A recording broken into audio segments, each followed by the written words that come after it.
Assalamualaikum warahmatullahi wabarakatuh teman-teman semuanya. Halo, apa kabar? Pada pertemuan kali ini kita akan membahas atau kita akan belajar mengenai internal faktor dari suatu kegiatan bisnis, satu bisnis atau satu perusahaan. Nah, di dalam bisnis itu sendiri ya teman-teman, ada dua faktor yang mempengaruhi kinerja satu bisnis, satu kegiatan bisnis, satu perusahaan. Di antaranya adalah faktor eksternal yang berupa peluang serta ancaman, dan juga faktor internal, yaitu kekuatan dari bisnis itu sendiri dan juga kelemahan dari bisnis itu sendiri. Nah, pada pertemuan kali ini kita akan membahas khusus mengenai internal faktor dari suatu kegiatan bisnis itu sendiri. Untuk lebih jelasnya atau untuk lebih terperincinya, kita akan belajar mengenai ini. IV, overview-nya, gambaran umumnya, serta matriksnya, kemudian resource-based approach-nya, kemudian value chain analysis, karena value chain itu kan tidak terlepas dari faktor internal bisnis ya teman-teman. Kemudian adalah bisnis modelnya. Untuk pustakanya, saya menggunakan dua pustaka utama dan sama-sama bukunya itu sama-sama tentang strategic management. Yang pertama adalah strategic manajemennya milik David R. Fred dan juga strategic manajemennya milik Thomas L. Whelan. Nah, seperti yang sudah saya jelaskan di awal, faktor internal perusahaan itu kan ada dua ya teman-teman, strength atau kekuatan dan juga weakness atau kelemahan.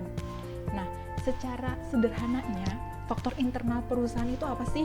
Faktor internal perusahaan itu adalah segala aspek atau semua aspek dan juga kegiatan yang berada di dalam kendali organisasi tersebut, baik yang sifatnya mendukung ataupun sifatnya menghambat tercapainya tujuan dari perusahaan tersebut. Nah, manajemen strateginya ini harus merumuskan strategi yang menonjolkan kekuatannya dan juga mengeliminasi kelemahan dari organisasi tersebut. Nah, di dalam perumusan strategik itu ada beberapa tahapan yang harus kita lakukan ya teman-teman. Yang pertama adalah tahap masukan atau input stage. Ini adalah tahapan awal teman-teman untuk merumuskan satu strategi. Nah, di tahapan masukan ini, di input stage ini adalah kita mendapatkan informasi-informasi dasar yang dibutuhkan untuk merumuskan strategik yang akan dilakukan di masa yang akan datang. Nah, di dalam tahapan masukan ini atau input stage ini ada yang namanya matriks EV, matriks IV, CPM. Matriks IV kan tujuannya adalah untuk mengetahui atau untuk menggambarkan informasi-informasi dasar yang ada di dalam satu perusahaan tersebut. Nah, setelah kita melakukan tahap masukan, kita lalu melakukan tahap pencocokan atau matching stage. Matching stage ini adalah fokusnya itu untuk menciptakan alternatif-alternatif strategi yang dibutuhkan atau yang akan dilakukan oleh suatu perusahaan di masa yang akan datang. Gambaran-gambaran alternatif-alternatif strategik itu bisa dilakukan dengan cara melakukan matrix SWOT, SPACE, BCG, BCG, IE, dan juga Grand Strategy. Nah, matriks SWOT ini, kalau misalnya kalian tahu kan matriks SWOT ini kan, itu kan isinya alternatif-alternatif strategik kan. Nah, setelah kita melakukan tahap masukan, kemudian kita melakukan tahap pencocokan, nah setelahnya itu tahap akhirnya adalah tahap keputusan atau decision stage. Nah, decision stage ini tuh melibatkan satu teknik saja, yaitu matrik KSPM atau matrik perencanaan strategi kuantitatif.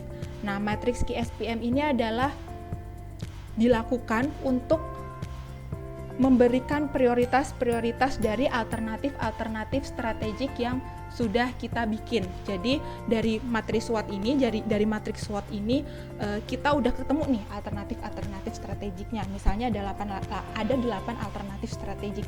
Kemudian di tahap keputusan kita memilih prioritas pertama dari 8 itu apa sih? Prioritas kedua dari 8. Nah, selanjutnya kita akan belajar mengenai IV matrix atau matriks internal faktor di dalam bisnis. Matriks IV itu apa sih? Nah, matriks IV itu adalah alat untuk meringkas dan juga mengevaluasi kekuatan dan juga kelemahan utama dalam berbagai bidang fungsional suatu organisasi. Bidang yang dimaksud ini adalah aspek-aspek manajemen dari satu perusahaan tersebut, baik itu aspek keuangan, SDM, pemasaran, sistem informasi, dan juga produksi ataupun operasi. Nah, landasannya itu untuk mengidentifikasi dan juga mengevaluasi hubungan di antara bidang-bidang tersebut. Harus ada hubungan antara bidang-bidang tersebut, teman-teman. Berikut adalah contoh dari IV matrix. Ini adalah contoh sederhana dari matriks internal faktor. Langkah pertama yang harus kita lakukan untuk membuat matriks ini adalah melakukan identifikasi dari kekuatan dan juga kelemahan dari company profile tersebut. Jadi kita cari nih faktor-faktor apa aja sih yang bikin company tersebut kuat gitu kan, kekuatan-kekuatan yang ada di dalam company tersebut. Terus kita lakukan identifikasi, yang paling penting itu kan kekuatan-kekuatannya, terus juga kelemahan-kelemahannya juga kita lakukan identifikasi. Biasanya identifikasi dari kelemahan dan juga kekuatan ini didapatkan dari hasil internal audit, teman-teman. Nah, identifikasi ini juga biasanya terdiri dari 10 sampai 20 identifikasi. Karena ini adalah contoh sederhana, jadi saya contohkan itu identifikasinya kurang dari 10 alternatif identifikasi seperti itu. Setelah kita melakukan identifikasi, baik itu dari kekuatan maupun kelemahan dari satu company, kita melakukan rating. Nah, rating ini terdiri dari 4 bobot. Ada bobot pertama, bobot kedua, bobot ketiga, dan juga bobot keempat. Bobot pertama ini adalah kelemahan paling besar. Kedua adalah kelemahan kecil. Ketiga adalah kekuatan kecil, dan keempat adalah kekuatan paling besar gitu. Jadi bobot 1 sama 2 itu dimiliki oleh weakness, dan bobot 3 dan juga 4 dimiliki oleh strength atau kekuatan. Nah, cara supaya dapat rating ini, di sini kan ada 4, 3, 4 itu seperti apa sih? Itu tuh kita dapatkan dari narasumber gitu kan. Kita harus memilih nih narasumber. Narasumbernya itu adalah pengurus atau manajemen dari company profile tersebut. Karena ini adalah matriks sederhana, makanya saya memilih satu narasumber, yaitu direktur utama dari company profile tersebut. Nah, nantinya direktur utamanya ini, si narasumber ini, itu yang menentukan gitu kan. Oh, rating dari pendapatan diversifikasinya itu adalah ratingnya 4 gitu kan, karena ini adalah kekuatan paling besar seperti itu. Terus juga brand reputationnya ini nomor 3, ini adalah kekuatan kecil seperti itu, dan seterusnya. Setelah kita melakukan rating, kemudian kita melakukan pembobotan. Nah, pembobotan ini ya teman-teman, nilainya itu adalah 0 sampai dengan 1,00 seperti itu. Semakin besar berarti dia semakin kuat, gitu kan. Nah, kalau di sini itu yang paling besar itu adalah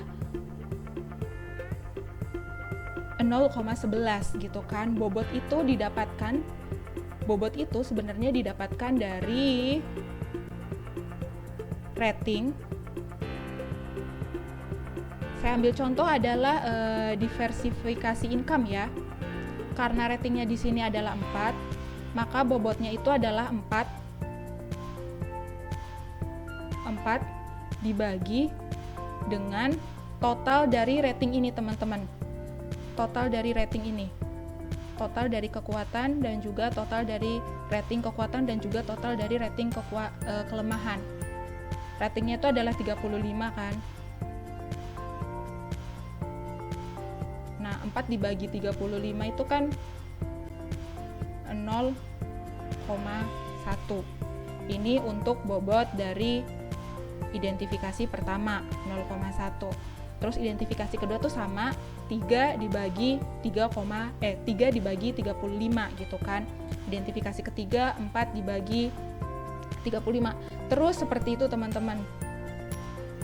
Nah, setelah dilakukan pembobotan, kemudian kita melakukan scoring. Scoring ini adalah perkalian dari pembobotan dan juga rating. Seperti itu. 0,1 dikali 4, 0,4 dan seterusnya.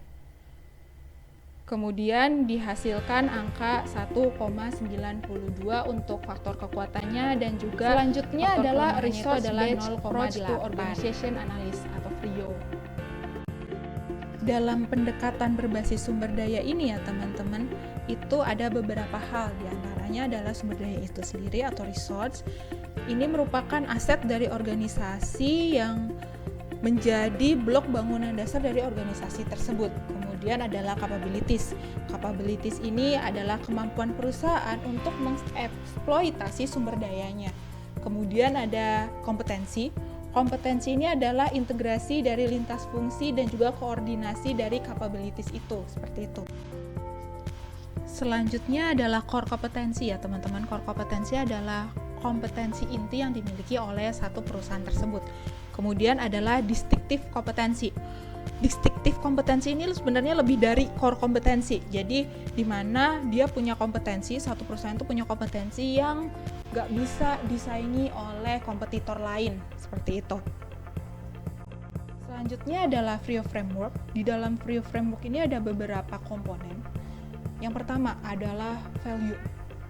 Value ini apa sih yang ditawarkan, atau value-value apa sih yang ditawarkan oleh perusahaan gitu untuk konsumennya. Kemudian ada rare. Rare ini apakah Anda atau perusahaan tersebut mengatur sumber daya atau kemampuan yang jarang dimiliki? Apakah company tersebut juga memiliki sesuatu yang sulit atau sesuatu yang unik di industri atau pasar gitu kan? Selanjutnya adalah imitability. Imitability ini adalah mahalkah untuk menduplikasi sumber daya atau kemampuan dari organisasi tersebut. Dan juga organization gitu. Organization ini, sudahkah organisasi tersebut menyusun sistem, proses, struktur, dan juga budaya manajemen pada sumber daya dan juga kapabilitas dari organisasi tersebut. Selanjutnya adalah value chain analysis. Value chain analysis ini kaitannya penting ya dengan internal faktor di dalam satu kegiatan bisnis. Gambaran umum, value chain analysis ini didefinisikan sebagai satu analisa dari praproduksi sampai pasca produksi, dari hulu ke hilir gitu, dari raw material sampai barang jadi gitu, dari barang mentah sampai barang jadi. Intinya sih itu sih teman-teman. Value chain analysis itu analisis yang menggambarkan, yang menjelaskan, yang menganalisa satu kegiatan dari kegiatan praproduksi sampai kegiatan pasca produksi, sampai dari hilir sampai dari hulu sampai hilir gitu kan. Nah, ini adalah salah satu contoh dari value chain untuk produk manufaktur. Ini kan di produk manufaktur itu kan ada barang mentah, terus dari barang mentah diproses ke primary manufacturing, terus juga diproses ke pabrik, kemudian dilanjutkan sampai ke distributor dan juga sampai ke retail atau konsumen. Ini adalah corporate value chain analysis gitu. Jadi ada dua aktivitas gitu dalam satu company. Ada aktivitas primer seperti yang kita sebutkan itu, yaitu aktivitas value chain dan juga aktivitas support gitu kan. Nah, kedua aktivitas ini, baik aktivitas support maupun aktivitas primer ini, itu dihasilkan untuk mendapatkan profit margin atau keuntungan. Nah, primary activities ini didukung oleh support activities, diantaranya aspek-aspek manajemen yang seperti kita tahu, yaitu human resources management, finance, strategic planning. Nah, yang terakhir adalah business model, teknologi development. Sebelum kita menentukan bisnis model apa sih yang cocok untuk perusahaan kita gitu kan, bisnis model apa sih yang cocok untuk kegiatan usaha kita, itu kita harus memperhatikan 5 elemen atau 5 hal. Yang pertama, siapa target sasaran konsumen dari perusahaan itu gitu. Terus juga apa yang perusahaan itu provides, terus bagaimana perusahaan itu menghasilkan uang, Yang keempat adalah bagaimana perusahaan itu melakukan diferensifikasi dan juga cara-cara untuk sustain gitu kan. Yang terakhir adalah bagaimana perusahaan tersebut memprovides their produk sama their service, seperti itu.